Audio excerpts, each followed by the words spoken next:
எதிர்காற்றாய் போராடுகிற படகு, சுழல் காற்றினால் அடிபட்ட ஒரு படகு.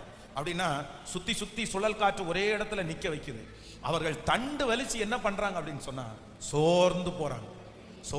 அப்படின்னா முன்னேறதற்கு, அடுத்த லெவல் போகிறதற்கு அப்படியே பிரயாசம் எடுக்கிறாங்க. ஆனா அந்த கப்பல் எங்க நிக்குது அப்படின்னு சொன்னா சில கப்பல் நின்ன இடத்துல நிக்குது. ஆனா சில கப்பல் நின்ன இடத்துல கூட நிக்கல. எங்க போகுது? அந்த காற்று அடிக்கிற திசையில அப்படி பின்னாடி போயிட்டு இருக்கு. நீங்க உங்களுக்கு ரெண்டு அனுபவம் இருக்கலாம். ஒண்ணு, நீங்க முழுதும் பிரயாசப்பட்டு நீங்க நிறைய துடுப்பு போட்டு நிறைய பிரயாசப்பட்டு முன்னேறீங்க, ஆனா அந்த இடத்துல தான் நின்றுட்டே இருக்கிறீங்க.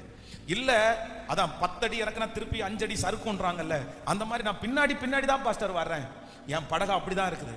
ஆனா அந்த படகை கர்த்தர் அக்கறைக்கு கொண்டு சேர்க்கிறது இருக்கு. கர்த்தர் வல்லவரா இருக்கிற பண்ணலாமா? அந்த மாதிரி ஒரு சூழ்நிலையில இருக்கிறவங்க உங்க கைகளை உயர்த்தி கொள்ளுங்க. ஆமென். ஆன்லைன் இருக்கிறவங்க கை உயர்த்த முடியலன்னா கூட இந்த காரியத்திற்காக நீங்க ஜெபம் பண்ணுங்க. ஸ்தோத்திரம்பா, ஸ்தோத்திரம்பா, ஸ்தோத்திரம்பா. கர்த்தாவே, இப்பொழுது உம்முடைய மகிமை கடந்து வருவதாக, உம்முடைய மகிமை கடந்து வருவதாக.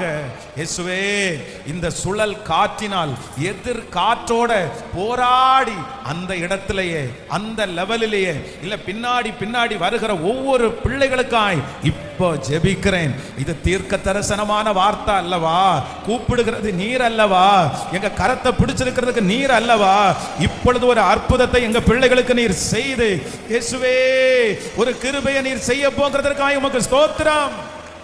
நன்றி அப்பா. இந்த வார்த்தை அப்படியே நிறைவேறுகிறதற்காக ஸ்தோத்திரம், ஸ்தோத்திரம், ஸ்தோத்திரம். மூன்றாவது